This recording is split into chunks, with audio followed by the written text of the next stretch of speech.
Subscribe to my channel by pressing red button and click on the bell icon for notification of latest updates.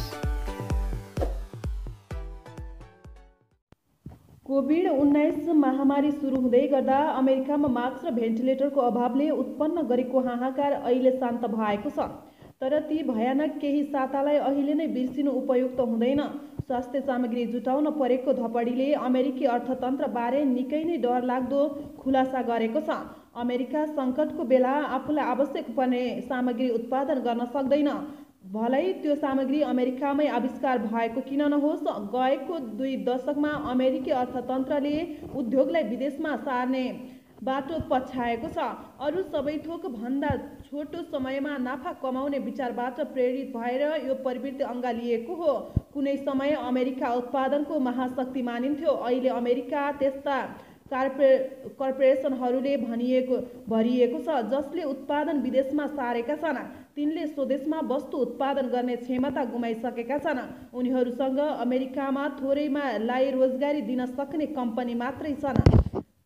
America पिपिईदेखि लिएर smartphone र laptop जस्ता अत्यावश्यक वस्तु उत्पादन गर्न सक्दैन। छोटो अवधिमै ठुलो नाफा र निश्चित उपभोग्य सामग्रीको मूल्य सस्तो हुने हुँदा यस प्रवृत्तिबारे अमेरिकीहरू चुपचाप बसेका छन्। तर यसबाट मुलुकले गतिशील अर्थतन्त्रका लागि अत्यन्त आवश्यक तत्त्व गुमाएको छ। त्यो गुणस्तरीय रोजगारी, राम्रो तलब भएको काम नपाउँदा निराश भएका लाखौँ मानिसहरू लागु औषध, ओभरडोज, आत्महत्या र अल्कोहलिजमका माध्यमबाट ज्यान गुमाइरहेका छन्। उत्पादन विदेशमा सर्दा अमेरिका अहिले अत्यावश्यक वस्तुका लागि अन्य मुलुक, खासगरी चीनमाथि निर्भर भएको छ। हामीलाई आवश्यक पर्ने स्वास्थ्य सामग्रीदेखि 5G उपकरणदेखि लिएर साधारण पेच समेत आयात हुन्छ। अमेरिकामा प्रयोग हुने 95% मास्क, 70% रेस्पिरेटर विदेशमा उत्पादन हुन्छ। अमेरिकाको अन्तिम पेनिसिलिन कारखाना सन् 2004 मै बन्द भएको थियो।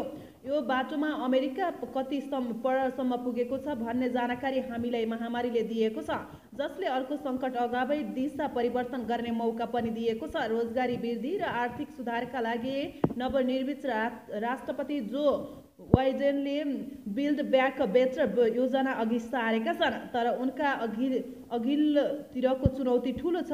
आगामी 10 वर्षमा अमेरिकाले एसिया र ग्रेटर चाइना क्षेत्रबाट समग्र उत्पादनको 1/4 हिस्सा अमेरिका फिर्ता गर्ने प्रयास गर्नुपर्छ। त्यसले आगामी सङ्कटका लागि अमेरिकालाई तयार पार्ने मात्र होइन, विश्वव्यापी उत्पादन र राम्रो रोजगारीको गढका रूपमा पनि अमेरिकाको हैसियत पुनर्स्थापित गर्नुपर्ने हुन्छ।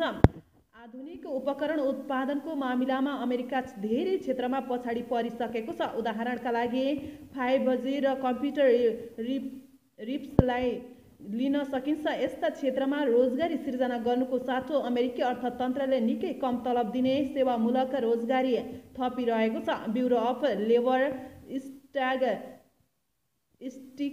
अनुसार आगामी दशकमा सबैभन्दा बढी थपिने रोजगारीको क्षेत्र घरेलु स्वास्थ्य तथा व्यक्तिगत हेरचाह हुनेछ, जुन कामको वार्षिक तलब $25,000 मात्र हुनेछ। उच्च तलब भएका जर्मनी र स्विजरल्यान्ड जस्ता मुलुकले महँगा वस्तुको उत्पादन बढाएका छन्।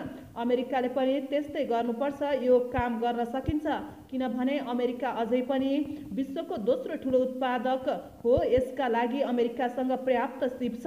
अमेरिकाले शून्यबाट सुरु गर्नुपर्ने हुन्छ।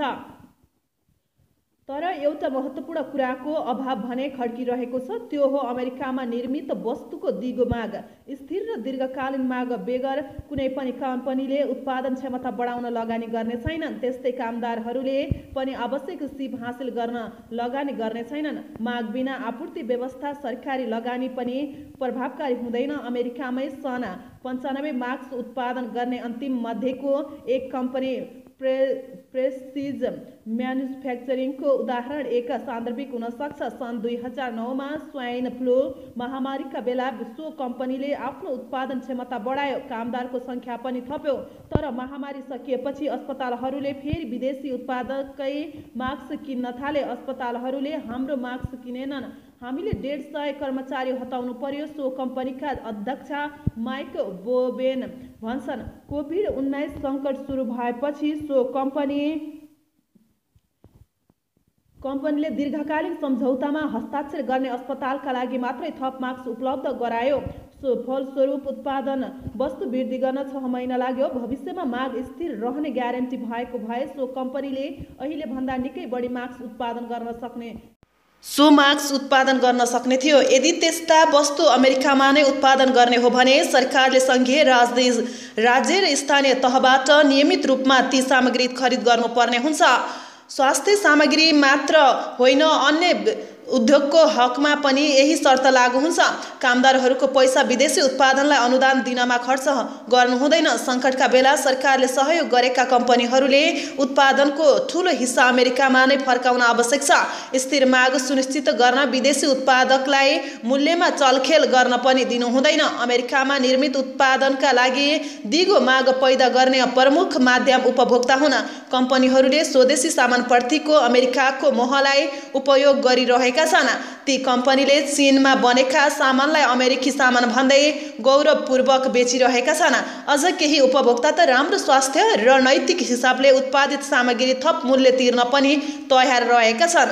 प्रमाणीकरण, लेबल र मार्केटिङका माध्यमबाट माग वृद्धि गर्न सकिन्छ। औषधि उत्पादन कहाँ र कसरी भएको हो भन्ने खुलासा गर्ने प्रस्ताव ल्याउने विषय सिनेटमा विचाराधीन छ भने यो राम्रो कदम हो। यसलाई अन्य उद्योगमा पनि विस्तार गर्नुपर्छ। कुनै पनि सामानको सोर्सिङ र उत्पादन कति प्रतिशत अमेरिकामा भएको हो उद्योगहरूले खुलाउनै पर्ने कानुन आवश्यक छ। पुरै चीनमा निर्मित सामानको प्याकेटमा एक अमेरिकी परम्परा जस्ता वाक्यांश लेख्नु गैरकानुनी बनाइनुपर्छ। कोभिड-19ले राष्ट्रिय कमजोरलाई उदाङ्गो बनाइदिएको छ।